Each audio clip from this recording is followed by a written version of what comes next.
All right, well, we'll go ahead and jump in as we have everybody slowly joining us, and we'll continue to welcome people as they come in from the waiting room to join us here.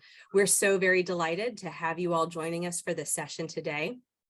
I'll start by introducing myself, tell you a little bit about who we are and what we do, and how we're looking forward to having a conversation with you all today. My name is Ricky Amos. I'm the Executive Director of the IFA Foundation. We are the 501c3 nonprofit arm of the International Franchise Association, which is a trade association based here in Washington, D.C., but serving members all across the country, around the world, who have the shared interest in protecting, enhancing, and promoting the franchise business model, meaning we want to reach out to communities to teach them and raise awareness of the franchise business model. How is it different? How does it help people achieve small business ownership opportunities, provide data and research about franchising in general and its impact on the economy, and then in particular, reaching communities that we think are interested about exploring pathways to franchise business ownership and learning about that, learning about the brands who do that, how to be successful in franchising and the like, and what that takes. So, between the IFA and the IFA Foundation, a couple of other things that we do that might be of interest in our community joining us today. We have a couple of programs in particular. Representatives are joining us from those programs today. We have a program called VetFran. So if you are in the military, or if you are a veteran yourself, we have a program that is specifically geared toward veterans to help connect you with brands and those who are looking for potential owners or employees who have a background being in the military. That's called our VetFran program. And you're going to hear from some of the leaders who help support that program while we are here. We also have a program that's called Diversity Institute. And Diversity Institute has a particular mission to help make franchising one of the most diverse sectors of the U.S. economy in the coming years. So meaning we want to reach out to underrepresented communities, from people from all backgrounds in all neighborhoods and all communities, to raise awareness of the franchise business model and how we can help connect the dots between those who are interested in those communities to franchise brands who are interested in finding them. So, with that said, what brings us here today? So we here at the International Franchise Association, we've been embarking on a campaign called our Open for Opportunity campaign.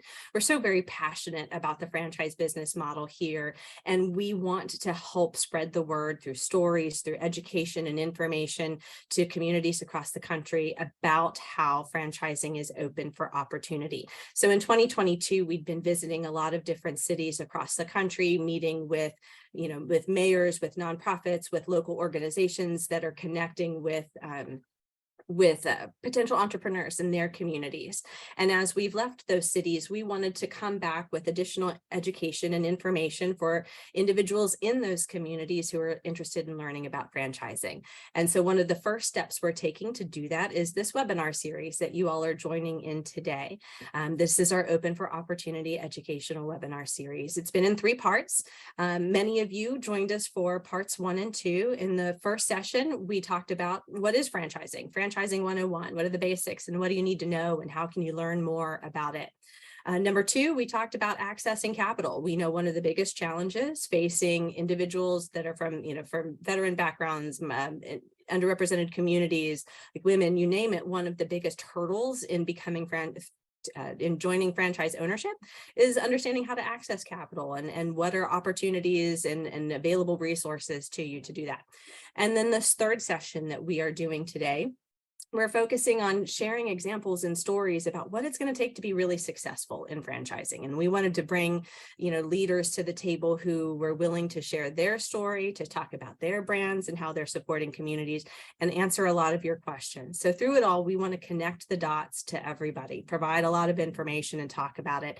If this is the first session that you are joining us in the 3-part series, don't worry. We're going to make sure that you get access to the recordings of the first 2 as well, so that everybody who's registered will be able to access all 3 programs and opportunities as well. And then we hope that as you access it too, that you'll share it with other communities and help them learn about the International Franchise Association, help them learn about franchising, and then stay in touch with us and ask questions about how you can continue to explore franchising as a way to achieve small business ownership. So I'll tell you a little bit, telling you a little bit about what we were going to cover today. I'm very delighted and very excited about the panel of people that we're going to get to talk with today. And to help introduce them, what I want to do is bring to the floor first Ron Bender. Ron is going to serve as our moderator today, and he's going to help drive the discussion with our amazing group of panelists. Ron is the Senior Director of Franchise Development at Threshold Brands.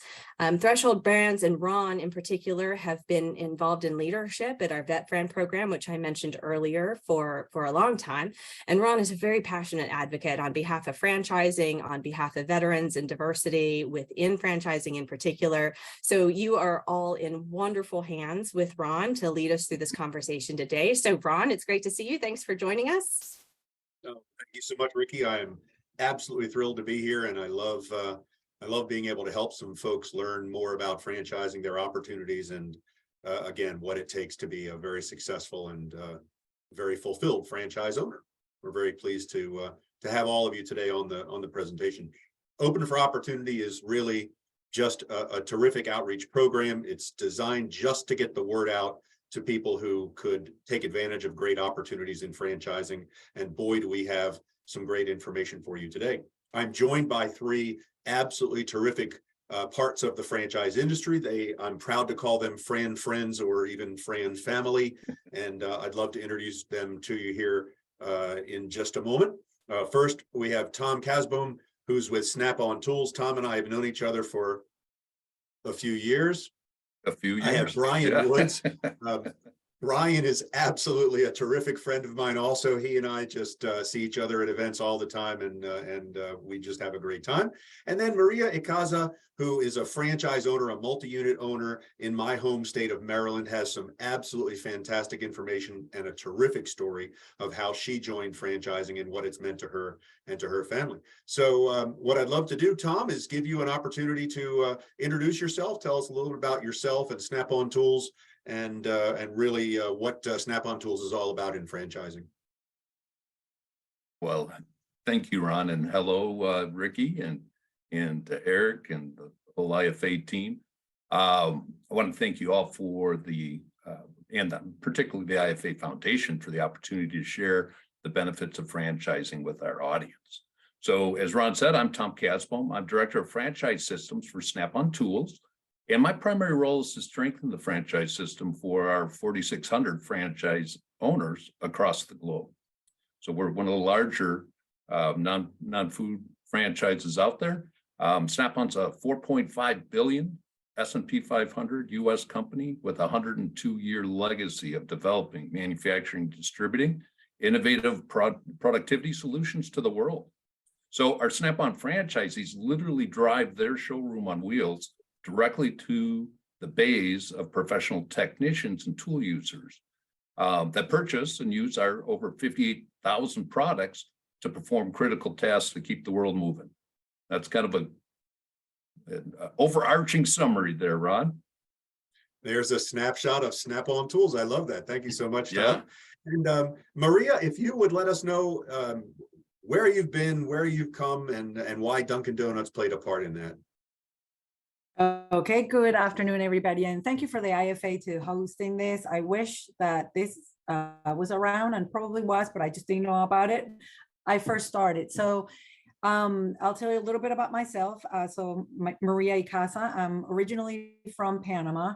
I came to the United States to go to college and then law school. And then I went back to Panama, practiced law for 7 years, married my husband, who I met in law school, imported him to Panama.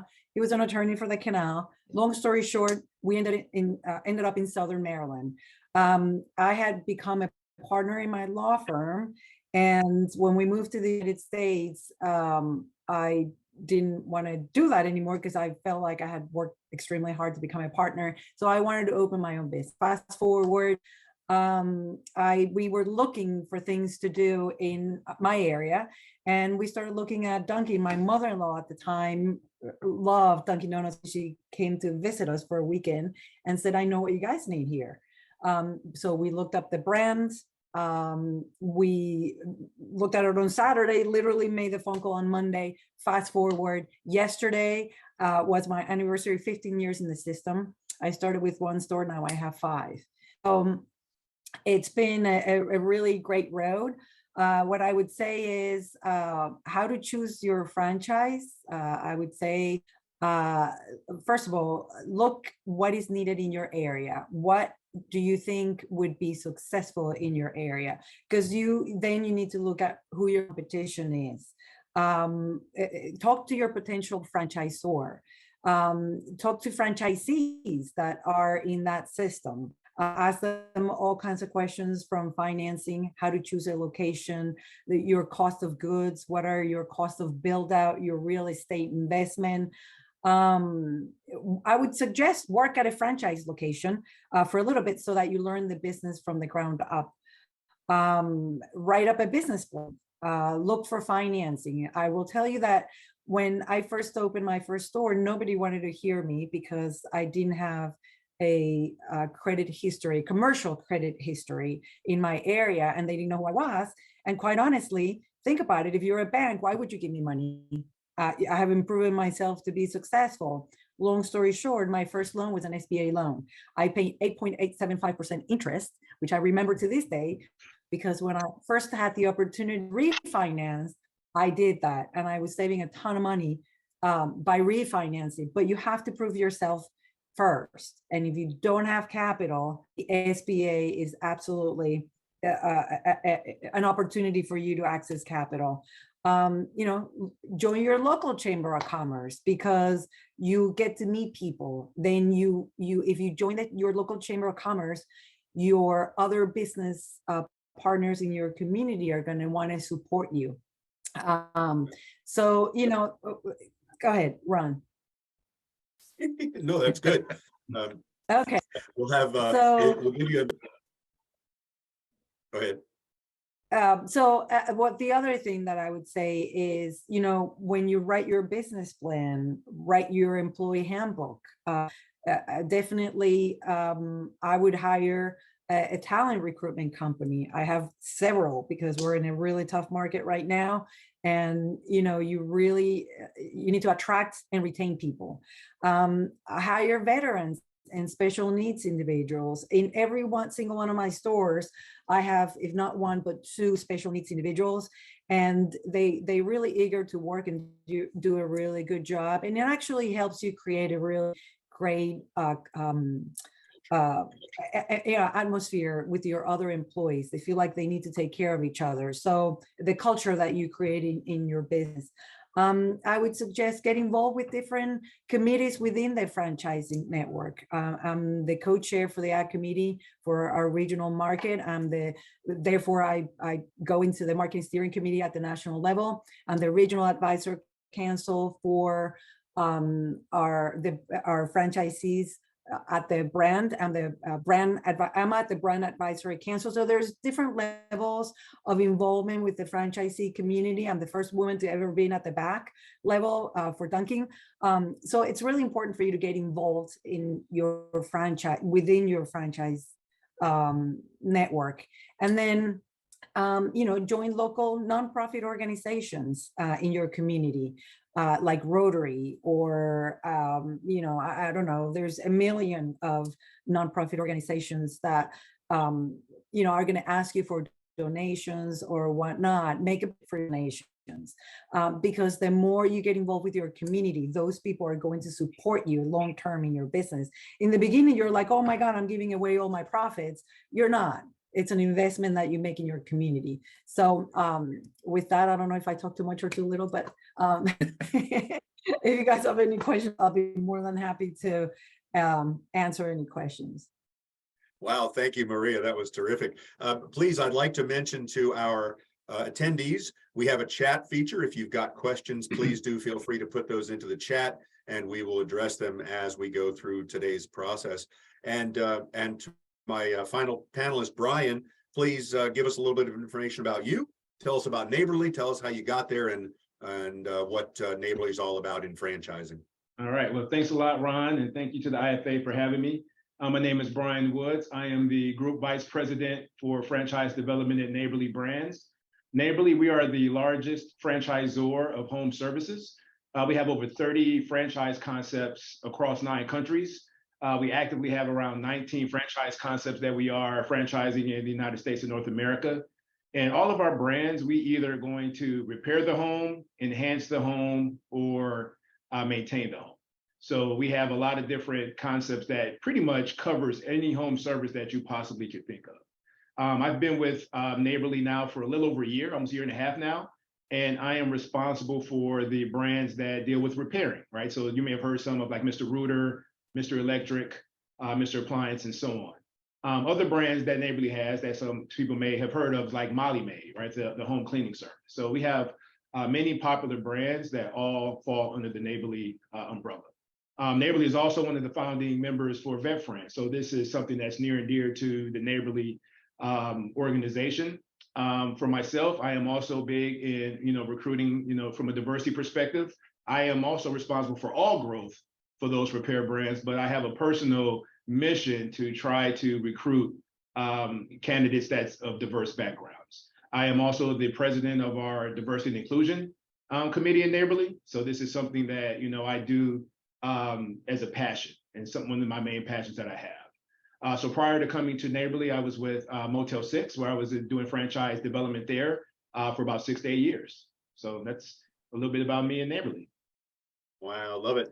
Now, Brian, if I'm not mistaken, even though some of the brands are Mr. Rooter, Mr. Appliance, Mr. Electric, you guys take female franchise owners too, right? Absolutely. We have a lot of female franchise owners. So yes, definitely. It's just started as Mr. and it just caught on and we never changed the name. I'm sorry, I was teasing, Brian. I know. As I said, Brian and I have known each other for quite a while, and my company, Threshold Brands, is also in the home services arena, although we only have 9 brands, so we're way behind Neighborly in that respect. But as Tom is also on the VetFran committee with me, Brian is involved in the Diversity Institute, and I am very passionate, as Ricky had mentioned, for bringing franchising into all communities. One thing that we as franchisors have learned is that people who are part of the community serve that community much, much better. So if I were to open units of my corporate entity all over the country, I would not service the communities as well as if a local owner was operating that business and hiring folks locally and getting involved in the community, as Maria said, and really giving back with the nonprofits and schools and so forth in the local area. One thing to know about franchising, and I think you probably got this from the first of the webinar series, which was all about what is franchising 101. You see behind me, this is guardrails. These guardrails behind me, that's franchising. Franchising is designed to keep you on the road to success. So as you listen to these presentations, as you consider questions to ask our panelists, think about what value these guardrails will be to help keep you on your road to success. I can tell you that at Threshold Brands, our mission is opening doors for franchisees, for customers, and for employees to pursue their dreams. That's a very, very important mission. And that mission, maybe in different words, is shared by so many franchisors out there, certainly with Snap-on and with Neighborly and many, many other terrific brands. So as we get started, I'd like to get back to Maria for a moment. Now, Maria, you had told us about having multiple units and about starting and learning about business plans and getting funding and so forth. How did you, I know you said your mother-in-law really loved Duncan and told you basically you should do this, you need to bring this here. What other criteria did you use when you analyzed the opportunity to determine what would be a great franchise? That is extremely important. First of all, you want to have a national name that is well recognized. You want to talk to franchisees to make sure that the brands are being profitable. That's extremely important. And after you open, I will tell you, and I'm going to be completely open, my first year, I knew nothing. I was a lawyer selling donuts and coffee. I knew nothing about the restaurant business. I knew nothing about, P&Ls and food costs and labor costs. But talking to franchisees, working on an existing store or an existing franchisee, it really helps you be more aware of what you need to look for. I lost $40,000 my first year in business, and I didn't give up. And I figure there are other people that are making money. What is it doing wrong? What am I not following? So I started asking questions to my fellow franchisees, and I discovered that there were systems in place that I not necessarily was using that could be benefiting to me, that they were there. I just didn't know about it. So the more information you have from the beginning, the better off you are.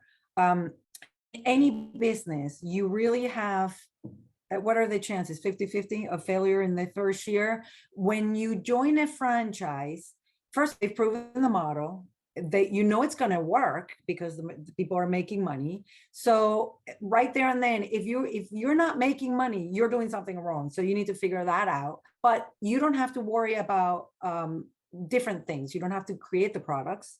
You don't have to necessarily come up with the marketing plan because somebody else is.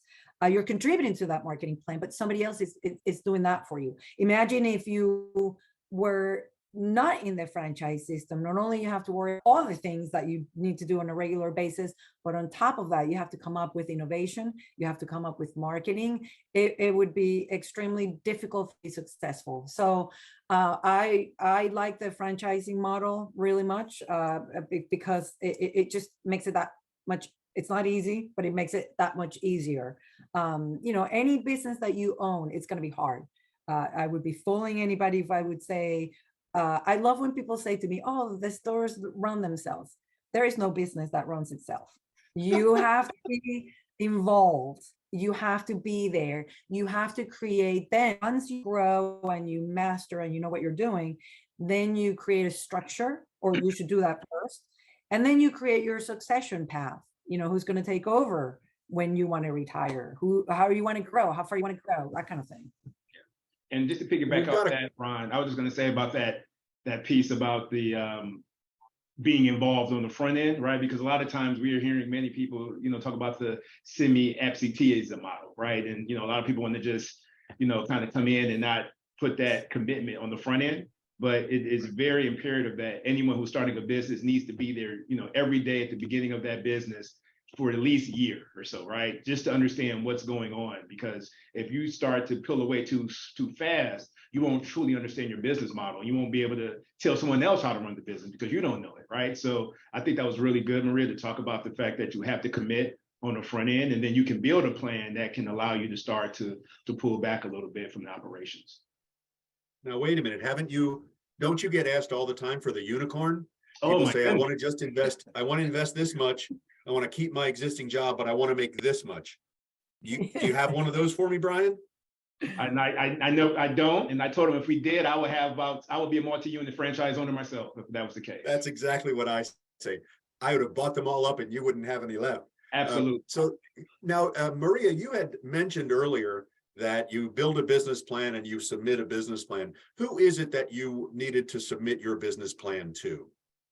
So when nobody knows who you are, first of all, this plan is good for you. You can Google online business plan models. Because somebody asked for a copy of the business plan, and just pick one that is easy and fill in the blanks first. Then make it your own. That's what I would do. And it gives you really awareness, because a business plan, you're going to highlight first of all, what you're selling, who your competition is, where you're going to put your location, how much are you going to spend in your initial cost of development, and what kind of financing are you looking for.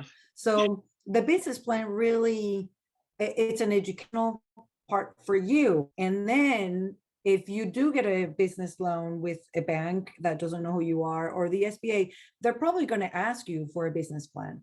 So I have it ready just for educational purposes for yourself. They're not hard to do. You can Google them online, really, honestly, fill in the blanks, and then get through, because it's going to make you very aware of certain things that you may not have thought about, when you were thinking about an idea of opening a franchise.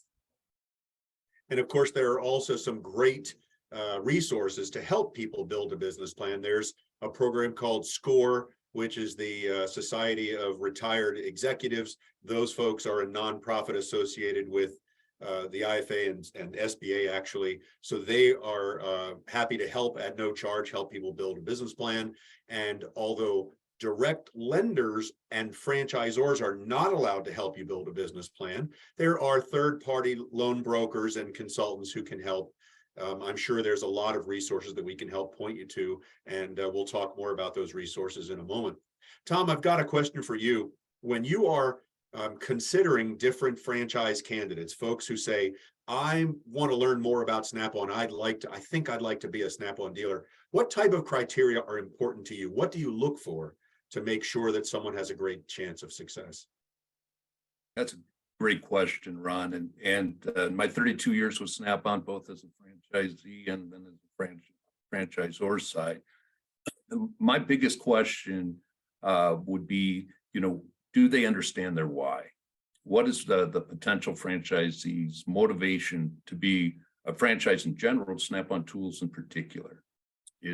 Have they spent some time and researched, the franchise sites, snaponfranchise.com? We're very transparent. We tell you all about what we're about. I mean, what have they found that differentiates us and makes them interested with us?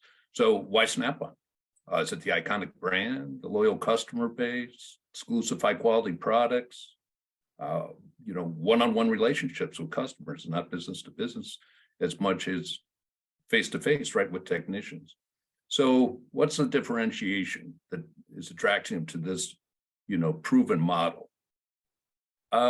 Also, I'm always looking for, I'd say probably secondly, would be customer service orientation.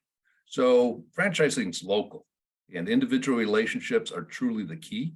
So can the potential franchisee illustrate their ability to establish individual relationships? And are they built on trust and competency in their professional life? What can they share with me that would influence me to award them a franchise at the end of the process? What's the fit? I would say would be third. Franchise business ownership is challenging. So you're going to have to convince me that you have what it takes. So requires time and the ability to leverage the brand model. It's going to take some time to do that. So have they illustrated self-discipline and personal leadership to hold themselves accountable to growth-oriented goals in their professional life? As Maria said, when you come in, you really have a deer in the headlight look often if you haven't owned a business before. So that's okay. That's why we have proven models. We can help with that. But what can you show that gives me a reason to believe that you have the stick-to-itness to make this happen and work through those learning curves?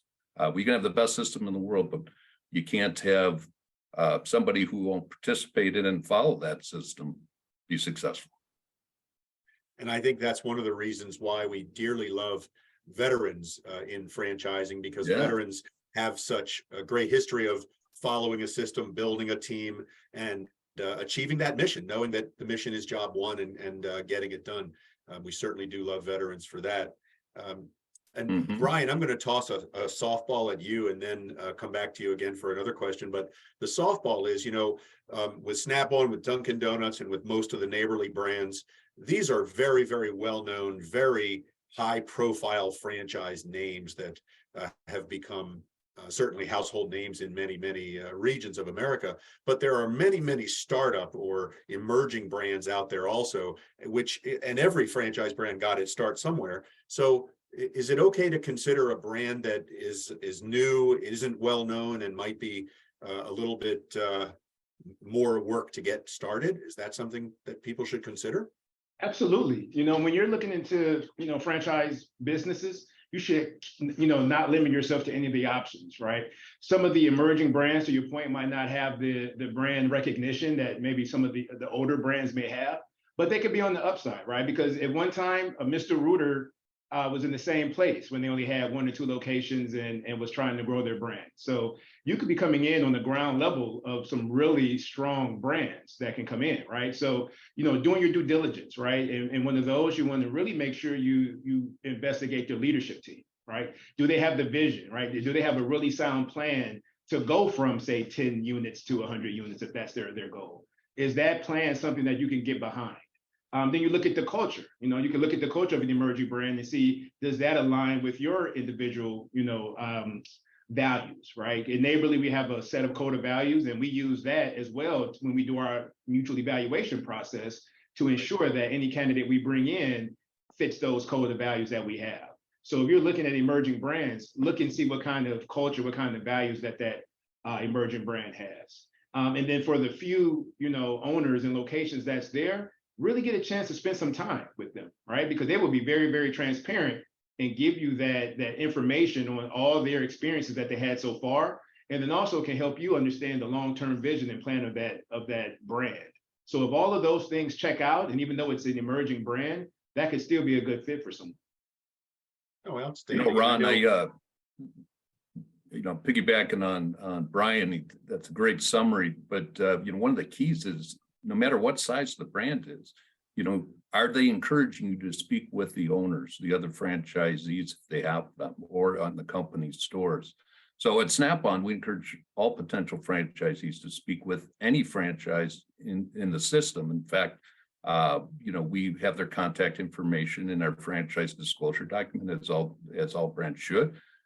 We actually go a step further, and as part of our 7-step discovery process, we actually require a prospect to spend an entire day in the life of a franchisee to witness the franchise operate the Snap-on program in their business. Now, if you're an emerging brand or if you're an established brand, I would encourage that to be part of your process. This is an essential part of our prospect, our potential franchisees' due diligence. Got to determine if Snap-on is tool franchise ownership is a good fit for them. And to Brian's point, is it a culture and a system that they feel like is going to do good? And obviously, that's exactly what Maria said, spending a day or more in a franchise operation and really living that day in the life to make sure that it's exactly what you want. And as you said, this is hard work. There is no franchise that I know of that you can step into and turn the lights on and people will come in and throw money at you. I'm still looking for it. I don't know if it's out there. The brand name may open the door, but you got to do the work, right? You got to do the work. And that's exactly right. I think that's exactly right. So I think, Brian, what you and then Tom added on to is you're saying that there are people who an emerging brand might be a great fit for. There are people who really do need that brand name recognition. They need to start off with something that they believe might be a stronger, easier opportunity to introduce to the community. And it all might have to do with the skill sets that the franchise candidate brings in, or the goals and the vision that they indeed have, that you said, Brian, you had to make sure it was a good fit with Neighborly's values as well. So when you were talking to franchisors, and obviously you're coaching a team there at Neighborly, how do you help your franchise recruiters determine what to look for in those great franchise candidates? How do you coach them to get the best opportunities? Yeah, we really coach them to really, and to Tom's point, really understand their why. I think it all starts with their why, because what we want to do is make sure that we are putting them on the path to achieve that why. So, there's a couple of additional characteristics that we also like to look at as well, that we try to coach our franchise recruiters to look at when they're looking at candidates. Is also the commitment and the grit. We call it grit, right? Because to be a franchise owner, to be a business owner, right, it takes a certain level of grit to be able to roll your sleeves up and really be committed to starting a business. Having the, self-awareness and self-confidence to actually start a business, because it's not for the faint of heart, right? A lot of courage is needed to go out there and start your own business. In addition to that, we also like to look at some of the tangible qualities of a candidate as well. Are they financially qualified, right? Because one of the main reasons why businesses aren't successful is that they run out of capital or financial resources. So we like to make sure we do our due diligence to ensure that they have the financial wherewithal to be able to, start a business. And then lastly, what we said, they have the ability to really follow a proven system. Right. And that's really key, because sometimes we have a lot of franchise owners who wants to come in and try to do it their way and maybe deviate from the plan. And we get this same feedback all the time where they don't see the success that they thought they would see And it's because they're not following our process the way they should. And I've heard many franchisee of the year acceptance speeches that said the same thing. As soon as I started following the system play by play is when my business took off. So looking for someone who's committed to following the actual proven model that we set forth. And those would be the things that we really try to coach our franchise recruiters to dig in those conversations, or discover, what we call diagnose and design calls, to really understand the qualities that's there for that candidate to move them forward. Love it. Thank you so much, Brian.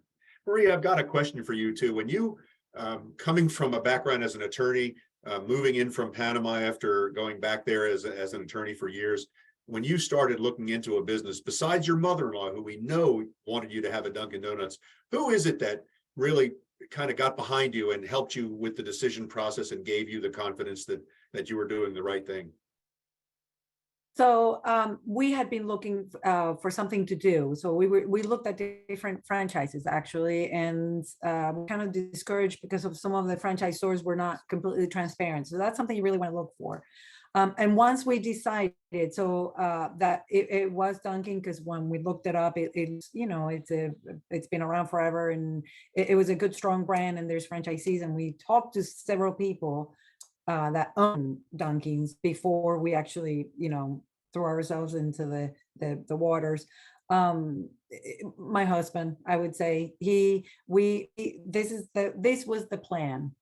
He's also an attorney, and he's an attorney for the Navy. I'm like, you have a secure job, you keep your job, and I'll do this. If it's bad, then we still have income coming in. So I was fortunate enough that I had the support of my husband. Not everyone will have that support, but it is a risk. And you make it what you want it to be. You like Brian said, if it's a good franchisor, this has been proven time and time. Talk to other franchisees who have been successful and spend time with them. Because if you're not being successful, you're not doing something right. So learn from them, this is why you go to a franchise, because you want somebody to tell you what to do, pretty much, or guide you, give you some sort of guidance. That's if why you're I going to got go on married. your own, I don't know if everybody.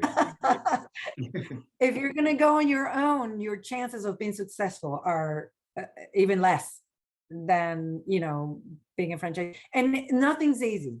You're going to have to work.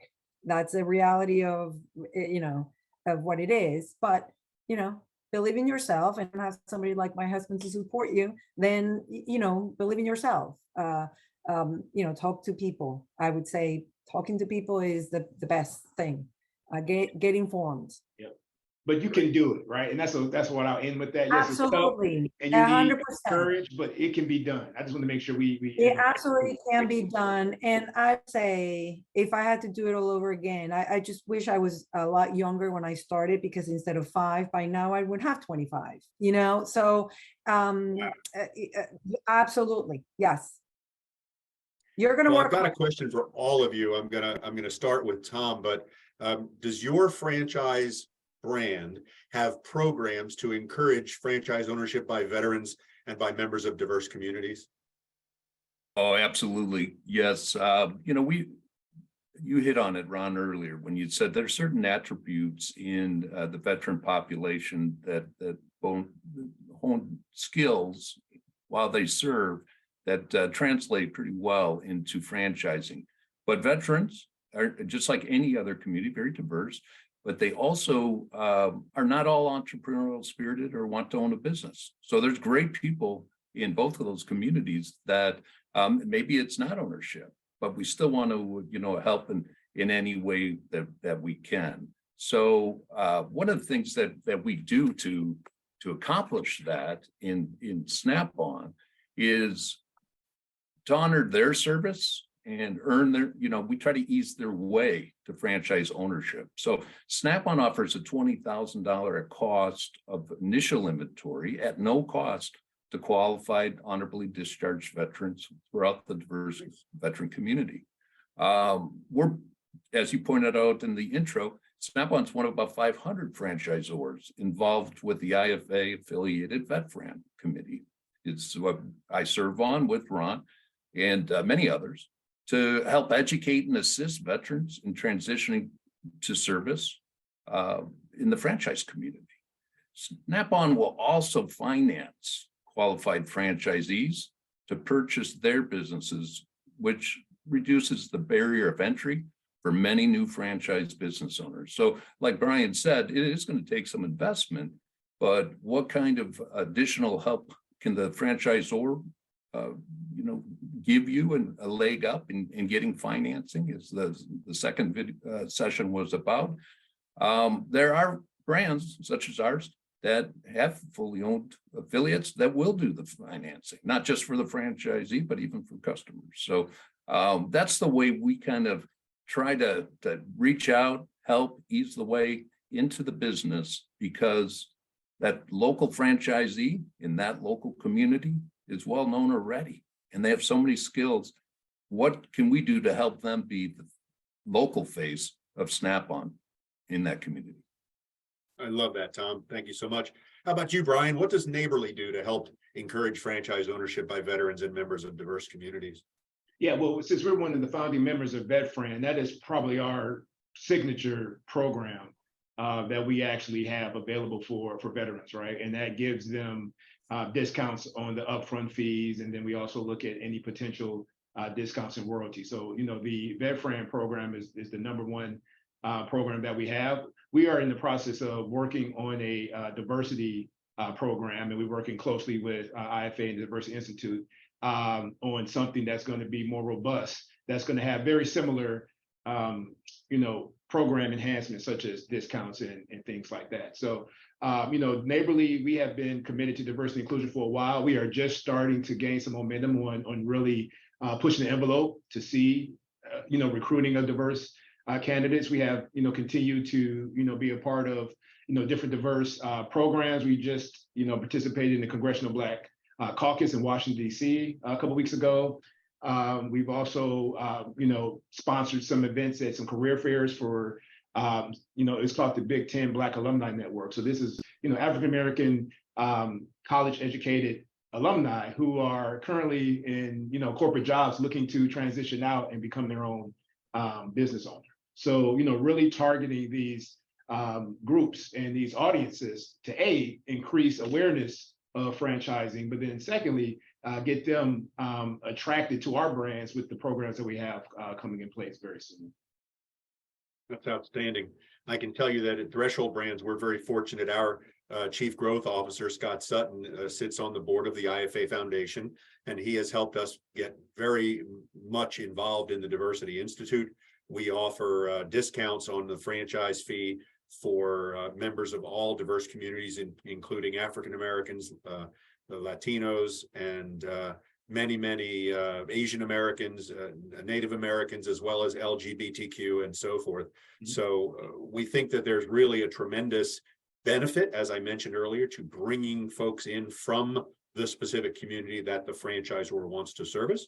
And we, of course, give great discounts to veterans. Now, one thing that we also do, and I know there are many other franchisors that do this, is that we offer additional mentoring to these candidates, these newly appointed franchise owners, whether they're veterans, members of diverse communities. We help them meet with a mentor who's from that same either diverse community or as a veteran also, and they work together and they learn from each other and they support each other. It's all team building. It's getting back into that whole community spirit of the whole franchisor system. So we do love promoting the fact that there's a lot of great franchisors out there that do that. And the next question is, Maria, when you started your first Dunkin' Donuts, did you always know that you were going to build a small empire and grow from 1 to 2 to 5, and then who knows how many, maybe 25, as you said? Was that always part of your plan? Yes and no. When we first bought our territory, because back then you were to buy store development agreements, so you bought an area. Our store development agreement was originally for 5 stores. So when I went in, however, and they give you a certain amount of time as to when you should be developing and opening the store, like a schedule. But we realized after a few years that we couldn't, first of all, the area wouldn't support all 5, and the populations just simply was not there, or the trade areas were not there. So we went back to the brand, and the brand looked at our geographical area. We initially paid for 5, and they actually gave us money back. So that's what I said. It's very important that you talk to your franchisor and get to know them, because seriously, if what is the ultimate goal? It's the franchisee to be successful. If the franchisee is going to be successful, they're going to continue to develop. So they shrunk my territory to 3. And after I had developed my 3, I had appetite to open more. And there was a territory that became available. And I went back and I said, hey, I'd like to buy that territory. I acquire another county. So the answer is yes and no. So yes, we were committed to 5 initially. We shrunk to 3, and then I developed the 3, and then I'm like, okay, well, I think I can handle a few more, and I did.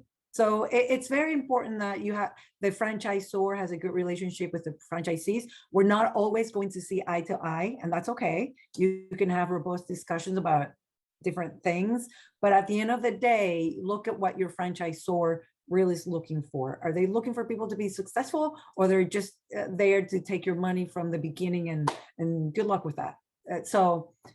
Because there are franchisors who are like that. So that's why you need to do your research.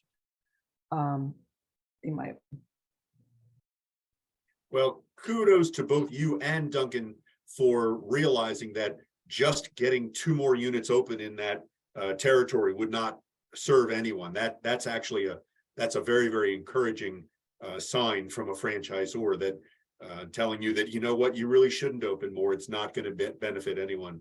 And then, of course, getting the opportunity to expand again into another county is a terrific thing as well. So I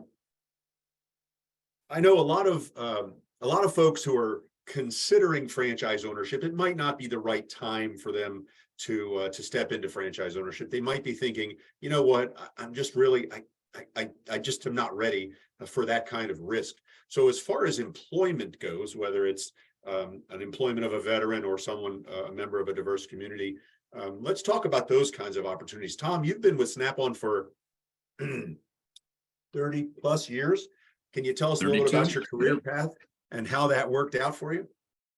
Sure, I most certainly will. But first, to your point, what about those folks who aren't ready for ownership, but they are interested in franchising and the franchise community and all it does at a local level?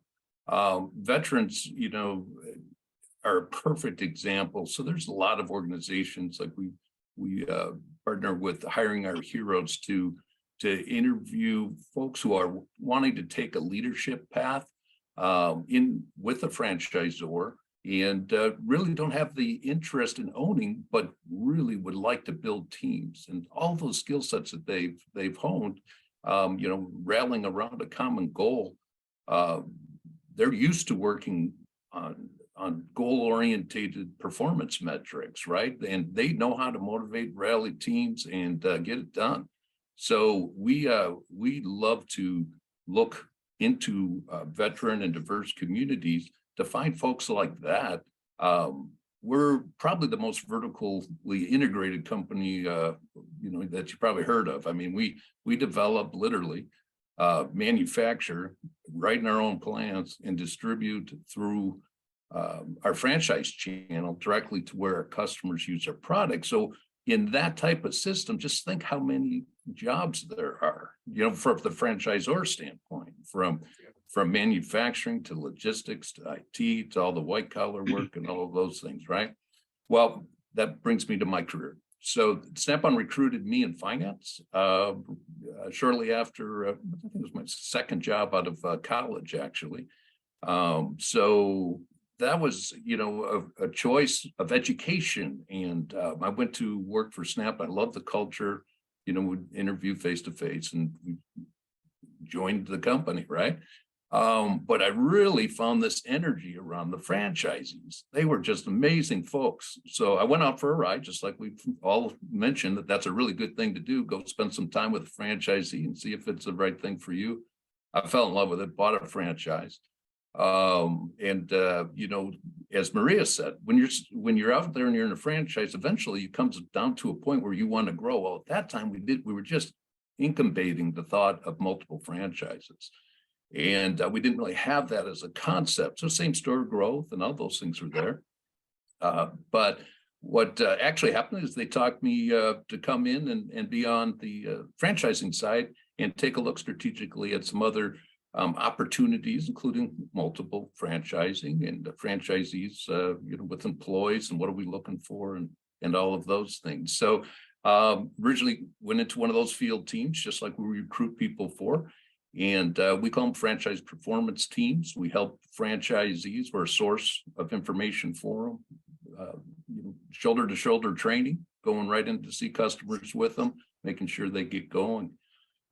So in that capacity, you know, when a new franchisee comes in, there's just so much to learn. You know, so in the nomenclature of our business, I like to say, you know, once we get through the due diligence process and we sign the bottom line, we just send them off to our training center.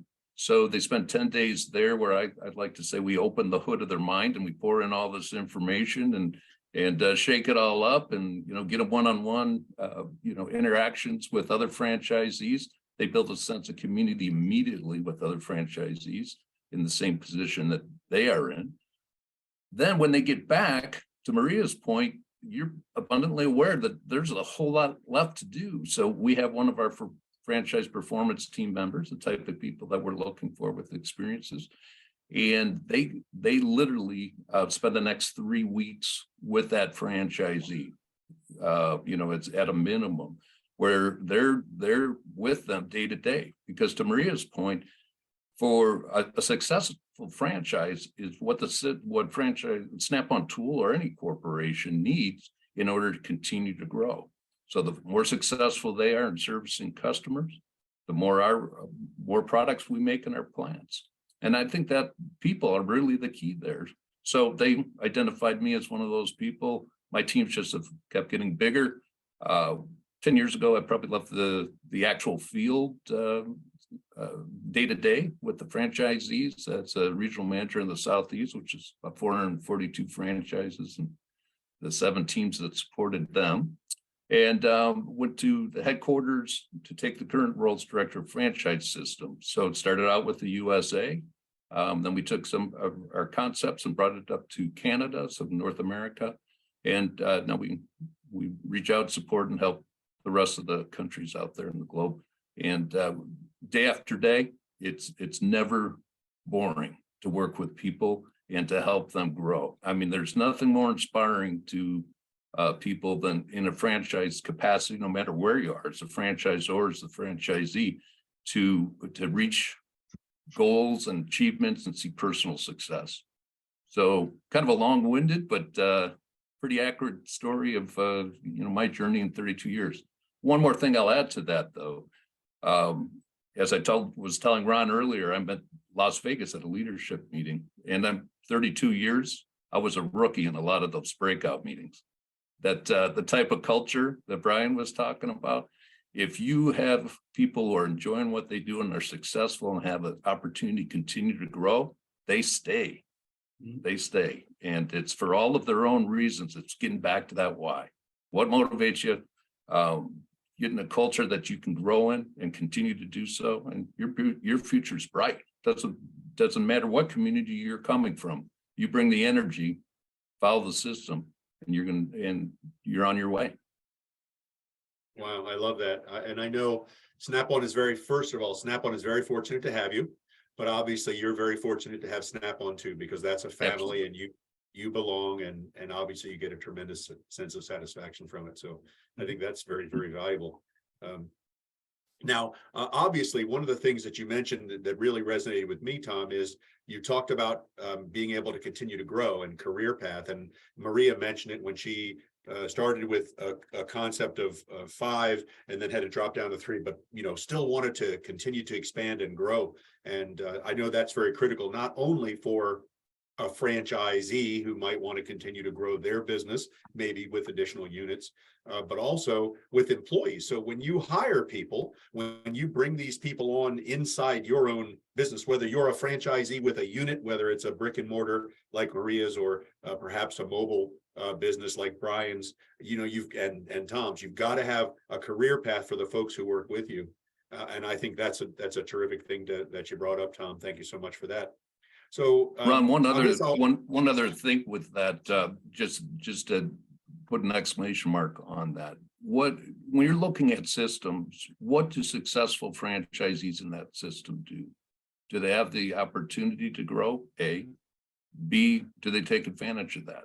Because that's really a validation. So a lot of, you know, I don't know how deeply we'll get into the franchise disclosure documents on this one, but item 20 in a franchise disclosure document is really something, a place to go to see, you know, what's going on in that franchise. So at Snap-on, about 13% of the franchisees actually are operating about 26% of the stores in the US.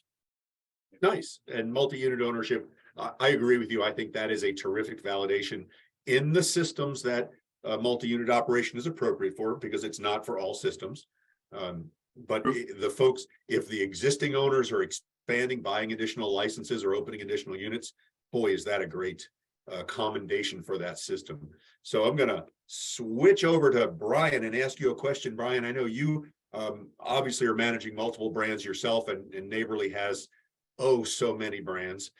How do the support systems and the training and all that, how do they differ in your different brands, and what do you do to make sure that you're putting the right systems in place to help each franchise grow?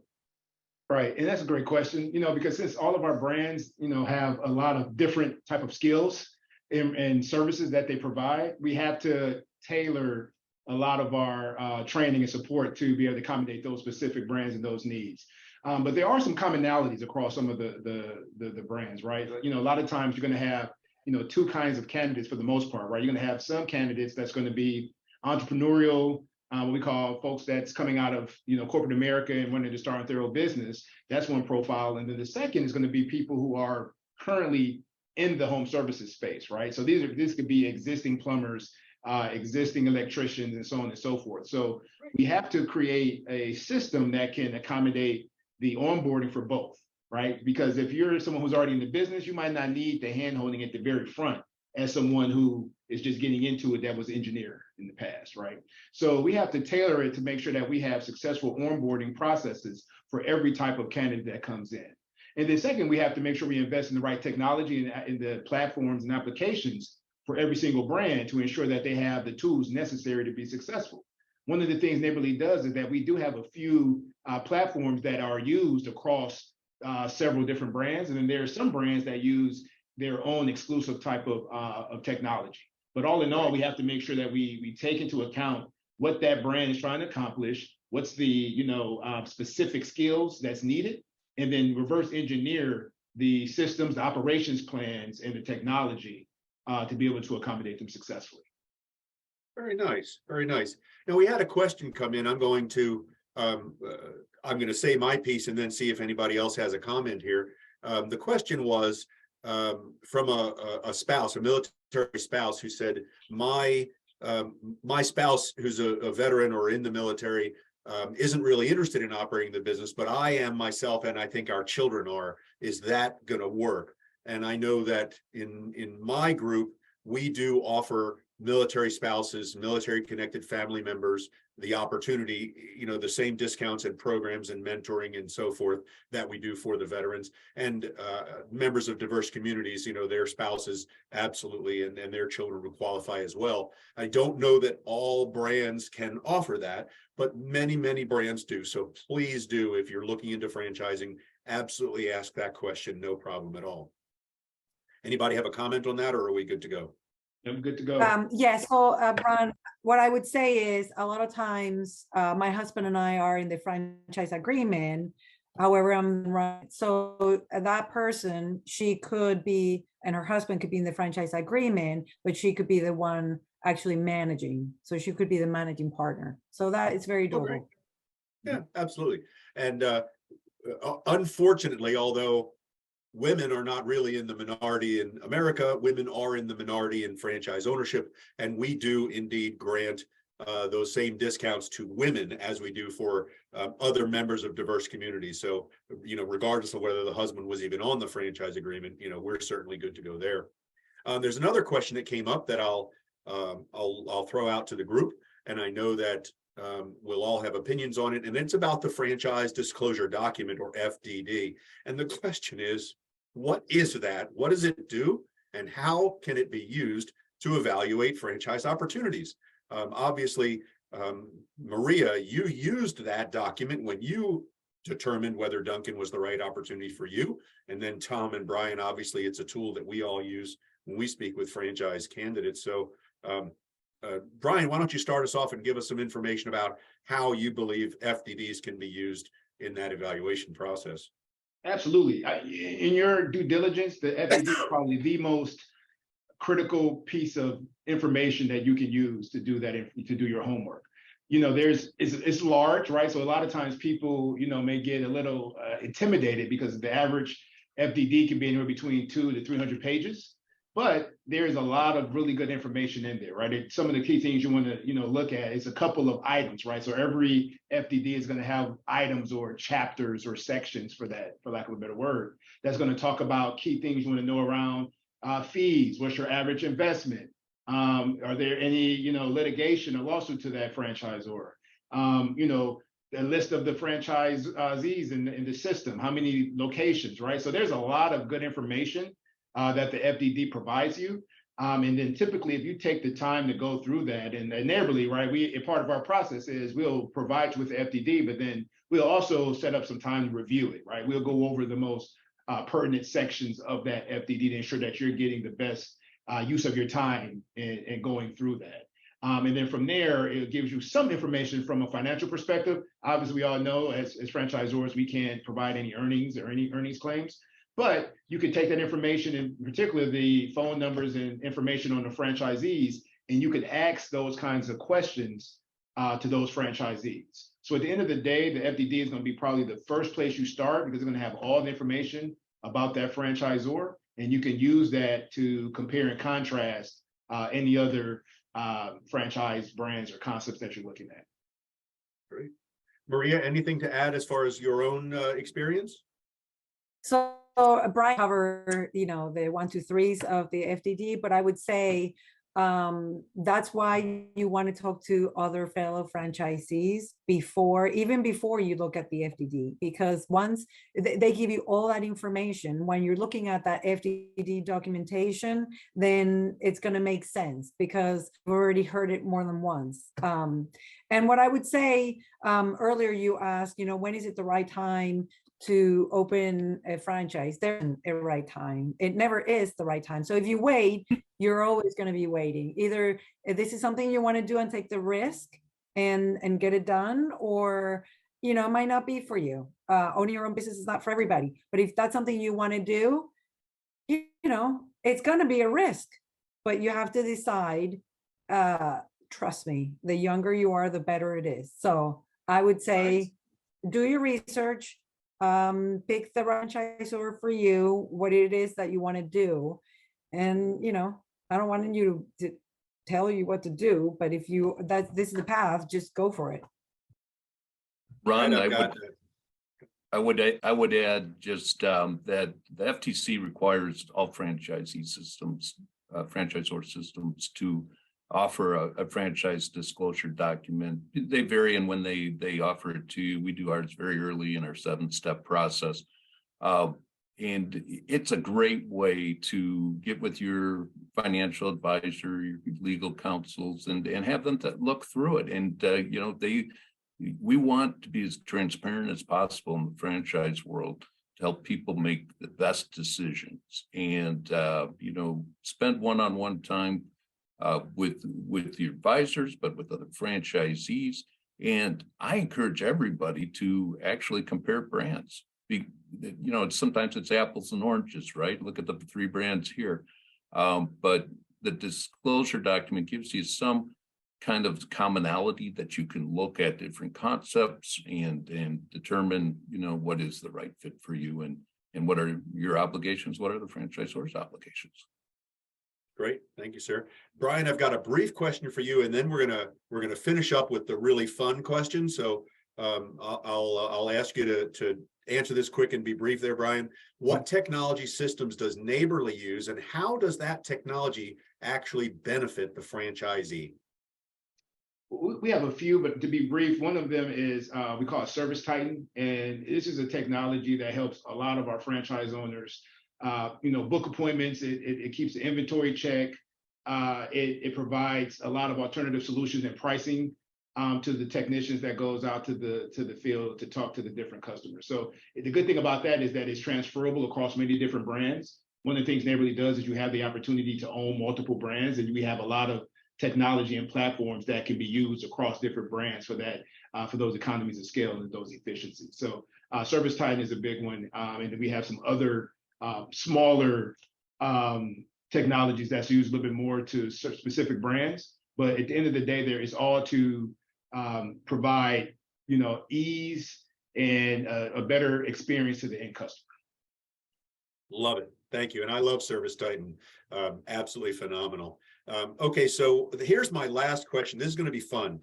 Let's talk about giving back to the community. Now, the IFA Foundation has this fantastic program called Franchising Gives Back. We all absolutely love to get out there and help out in communities wherever we can. And I'd like to ask each of you how your brand and your franchisees actually do give back to the community. So let's go ahead and start with Maria. How does Duncan and how do you give back to your community besides the nonprofits that you mentioned earlier?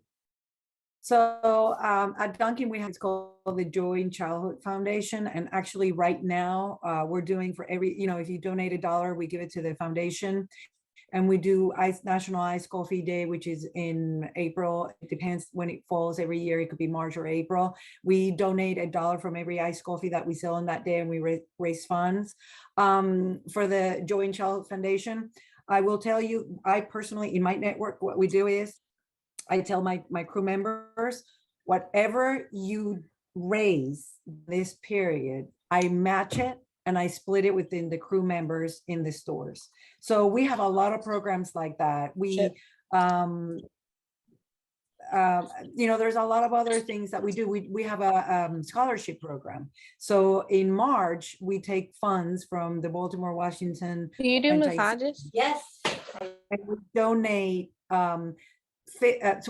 between the two markets, we have 100 scholarships, 50 for Baltimore and 50 for the DC market, and it's $500 that we donate. People apply for the grants. So there's a lot of things that we do in our region, and the money that we raise for the Joy in Childhood Foundation goes directly to our children's hospitals. So it benefits our communities, and plus all the other very local that we do, that we donate for every golf tournament every school has, for every event that the community has. They come asking for donuts and coffee for their for their breakfast, and we do it because we're giving back to our community. That's delightful. How about you, Tom? What does Snap-on do? Well, individual independent franchise owners, right? And it's local, their local community. It is, there's so many different types of things that each franchisee does, and they pick and choose based on where their interest and involvement is. So, we have everything from the local schools being supported to T League and Snap-on franchisees with their logos on all sorts of things that are happening locally, but also because they're so intimate with the customers, a lot of their charity and community give back is right to their own customer community. That people have up and downs in their lives, and a lot of the franchisees get involved in helping that. They also typically have a customer base that's interested in certain out of the box things like racing. So they might sponsor racing and, in that area. So it goes all over the spectrum, but, talking about, the veteran diverse community, one of the most common things that we see from franchisees is participation locally with Toys for Tots. They seem to be very affiliated with that. They have an affinity to having everybody have a good holiday, and they really rally and have a lot of fun with it. That's good. As a franchisor, we also, try to give back in all sorts of ways. We help out with our CEOs involved with the Skills USA to help folks who are interested in the hard skill industries, the trades and such, to get a start through schooling and training, and we help with that. Locals United Ways, all sorts of community events. But one of the ones that I think is really kind of unique and kind of cool is we paired up with Honor Flight, and we've done 17 honor flights with taking over 700 veterans and their guardians to go visit their memorial, war memorials in Washington, D.C. What a cool thing, and what great stories come out of that. So I would say that there's just all sorts of opportunities to give back. And I think that people who are attracted to franchising find that is part of the joy of the systems. Well, we're about out of time. I'm going to mention one thing that we've really seen. I think we've all gotten some great takeaways here. We've learned that transparency in your franchisor-franchisee relationship is absolutely critical from start to finish. We've learned how important it is to speak with franchisees and to determine that there's a mission and vision fit between franchisor and franchisee. I think we've also learned that your why is so crucial to the idea of even deciding whether franchising is for you. And finally, the FDD is a huge important part of the franchise process. And as we've noted, you should absolutely have a franchise attorney look over the franchise disclosure document and franchise agreement before you might execute that. If there are any further questions, please put them in the chat, and I will turn it back to Ricky Amos, the director of the IFA Foundation. Ricky, thank you so much for facilitating this and having these fantastic panel members here with us. Thank you, Ron. Thank you, all of you. Truly appreciate you being here. Before I do final remarks, I did see one question out there from Shauna that I think is a really important one that I want to make sure that we address. And I think the core of it is, do you hear no sometimes before you hear yes? And I think one of the things I'll share from my seat about what I have learned as I have spent time with so many franchisors and potential franchisees, a common refrain I hear is, I got told no a couple of times before I found the right brand, or I found the right lender, or I figured out the path forward. And I think what I have collectively heard them recommend over time is ask why, and try and figure out the information about, well, what was missing. So collectively, sometimes the things that I have heard, right, is like, well, one, you have to learn how to speak banker a little bit more. What is it that you need to say differently to that SBA lender or to somebody else who's just trying to connect the dots and understanding and interpreting, because they're evaluating the person and the paperwork and the capital that they see, and connecting the dots is like what Maria was talking about with the business plan, and being able to speak it, and being able to be conversant in your P&L, and being able to explain how you're going to get there and what that's going to take, and being able to speak that with confidence in financial terms. And then, again, what is it with the why? I guess I'm laughing a little bit because a comment that always resonated with me from one of our board members who often speaks about this was like, he works in chicken. His franchise brand is in chicken. He's like, you better tell me you like chicken, because you're going to make a lot of chicken as you're working in this franchise brand. So, I think so many of these dots connect together. So I would say to everybody who's on this call, who's thinking about franchising, if you've been told no, just keep looking for the yes. Find out where is the gap, what is the disconnect, and find the place that is a really good connection for you.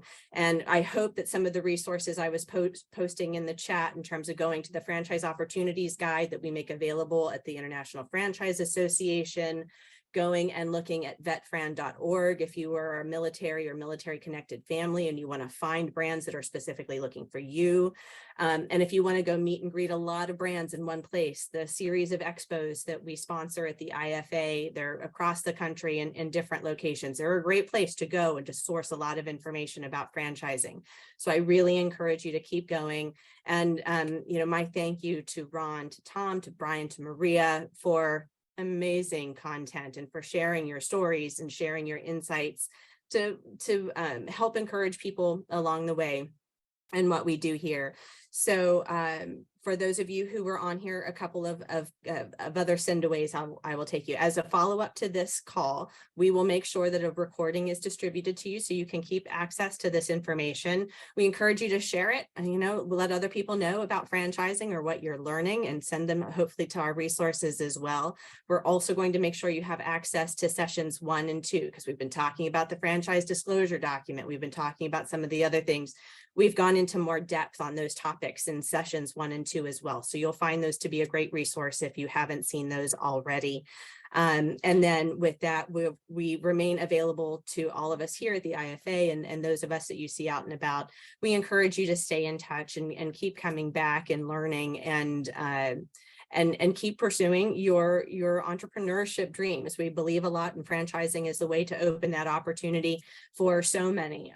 Everybody from all backgrounds in all corners of the country and around the world. So we want to help be ambassadors for that message, and we hope you'll let us know how we can help. We look forward to staying in touch with you in 2023. And panelists, again, thank you for your amazing work and your leadership and for all that you do to support the foundation, the IFA, and franchising in general. We'll talk to you all again very soon. Thanks so much.